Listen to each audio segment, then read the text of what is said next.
Oke,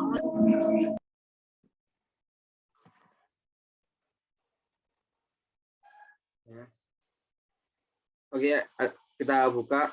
Assalamualaikum warahmatullahi wabarakatuh. Saya Freddy Afrizal Rahmadiansyah, NPM 412, beserta beberapa partner saya, yaitu Idra Fauzi, NPM 241, terus Naufal Markarim, 277, dan Tiffany Elzan, 337. Kami dari Universitas Pembangunan Nasional Veteran Jawa Timur. Pertama-tama saya hormati Ibu Desi Martatina Rosyanti, SEMM, selaku dosen pembimbing kami pada mata kuliah Etika Bisnis. Dan saya berterima kasih kepada seluruh peserta telah menghadiri Zoom meeting kita pada kali ini. Pada kesempatan kali ini saya akan melakukan sosialisasi kepada teman-teman tentang edukasi pencerahan korupsi dan gratifikasi. Oleh karena itu dimohon untuk teman-teman mengikuti agenda hingga akhir. Oke, tanpa berlama-lama lagi saya persilakan partner saya untuk memaparkan materinya.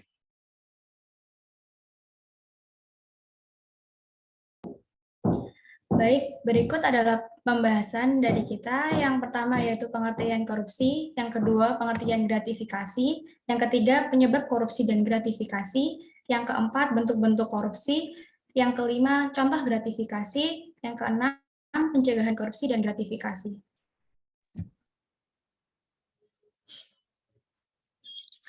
Apa itu korupsi?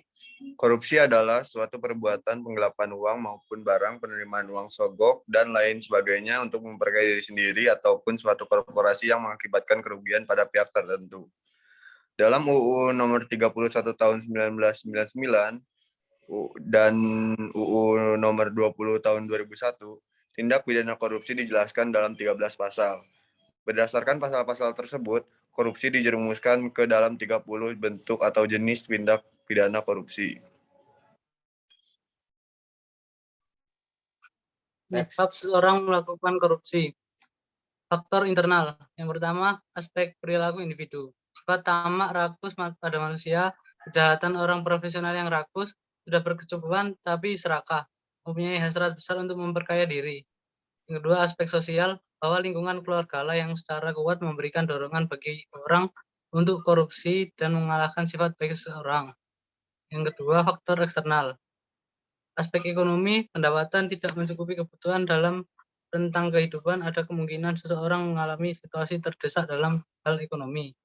Aspek organisasi, yaitu semakin longgar atau lemah pengendalian manajemen sebuah organisasi, akan semakin terbuka perbuatan tindak korupsi anggota atau pegawai di dalamnya. Oke, next.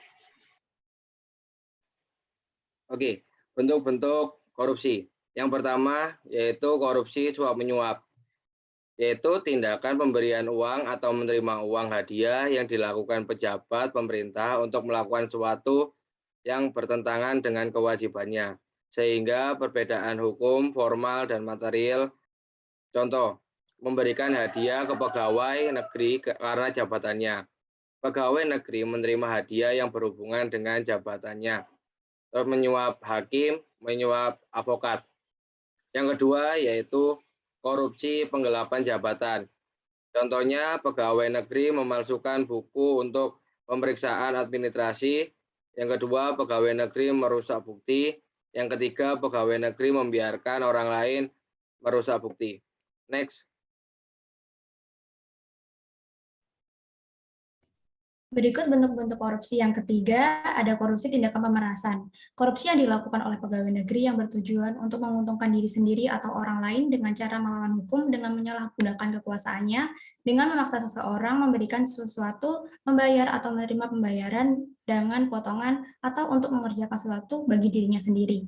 Yang keempat, korupsi perbuatan curang. Korupsi perbuatan curang seringkali dilakukan oleh TNI atau Polri, pemborong atau pengawas proyek. Akibat perbuatannya tersebut mengakibatkan kerugian bagi orang lain atau terhadap keuangan negara atau yang dapat membahayakan keselamatan negara pada saat perang. Selain itu, pegawai negeri yang menyerobot tanah negara yang mendatangkan kerugian bagi orang lain juga termasuk dalam jenis korupsi ini.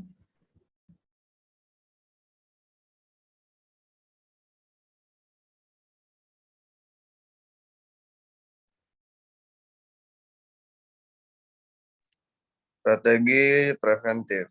Upaya preventif adalah usaha pencegahan korupsi yang diarahkan untuk meminimalisasi penyebab dan peluang seseorang melakukan tindak korupsi. Strategi yang bisa dilakukan dengan 1. Memperkuat Dewan Perwakilan Rakyat atau DPR. 2. Memperkuat Mahkamah Agung dan jajaran peradilan bawahnya.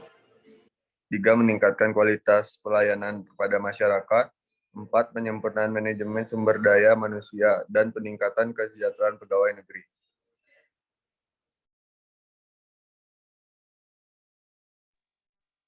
Selanjutnya yaitu strategi detektif. Upaya detektif adalah usaha yang diarahkan untuk mendeteksi terjadinya kasus-kasus korupsi dengan cepat, tepat, dan biaya murah, sehingga dapat segera ditindaklanjuti. Strategi yang bisa dilakukan itu dengan memperbaiki sistem dan tindak lanjut atas pengaduan dari masyarakat. Yang kedua, pemberlakuan kewajiban pelaporan transaksi keuangan tertentu. Ketiga, pelaporan kekayaan pribadi pemegang jabatan dan fungsi publik. Yang keempat, partisipasi Indonesia pada gerakan anti korupsi dan anti pencucian di kancah internasional.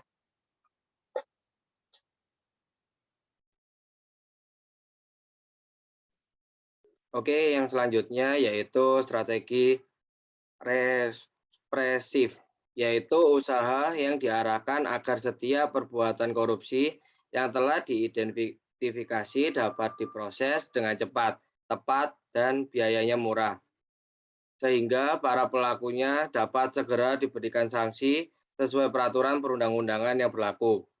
Strategi yang dilakukan dengan cara yang pertama, penguatan kapasitas badan atau komisi anti korupsi. Yang kedua, penyidikan, penuntutan, perahlian, penghukuman koruptor besar dengan efek jera. Yang ketiga, meneliti dan mengevaluasi proses penganaan perkara korupsi secara terus-menerus. Yang keempat, peraturan kembali perhubungan dan standar kerja antar tugas penyidik tindak pidana korupsi dengan penyidik umum, penyidik pegawai negeri sipil atau PPNS, dan penuntut umum. Oke, lanjut.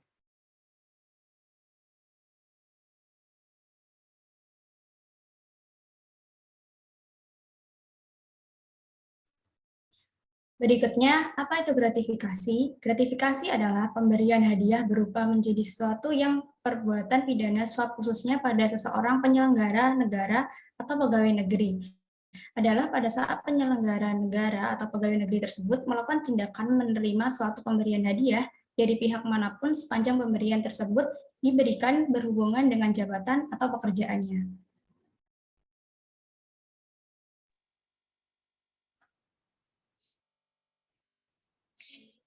Penyebab seorang melakukan gratifikasi. Sama seperti penyebab seseorang melakukan korupsi, ada 2 faktor. Yang pertama, faktor internal. 1. Aspek perilaku individu.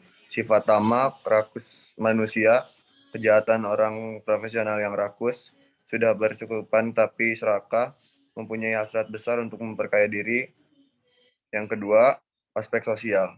Bahwa lingkungan keluargalah secara kuat memberikan dorongan bagi orang untuk melakukan korupsi dan mengalahkan sifat baik seseorang. Yang kedua, faktor eksternal. 1. Aspek ekonomi. Pendapatan tidak mencukupi kebutuhan. Dalam rentang kehidupan ada kemungkinan seseorang mengalami situasi yang terdesak dalam hal ekonomi. 2. Aspek organisasi. Makin longgar atau lemahnya pengadilan, manajemen sebuah dalam organisasi akan semakin terbuka perbuatan tindak korupsi anggota atau pegawai di dalamnya.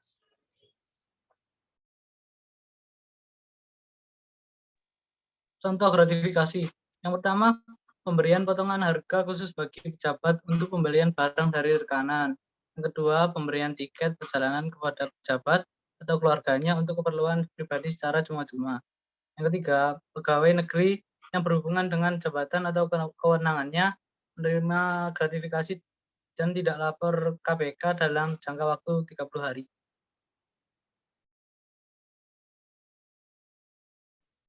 Oke, yang selanjutnya ada pencegahan korupsi dan gratifikasi. Yang pertama, membangun suplementasi hukum yang kuat. Yang kedua, mensyukuri apa yang kita miliki. Yang ketiga, menciptakan pendidikan anti korupsi dan gratifikasi. Yang keempat, memahami kebutuhan dan keinginan. Terus yang terakhir, yang kelima, jangan ragu untuk menolak dan katakan tidak untuk korupsi dan gratifikasi.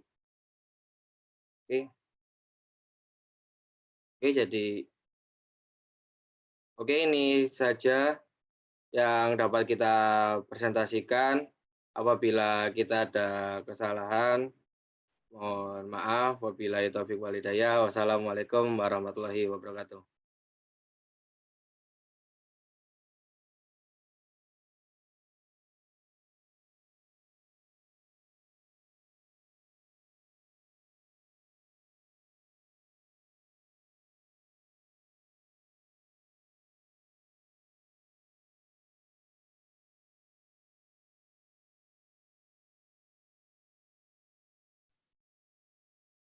Oke, bagi teman-teman bisa untuk live ya.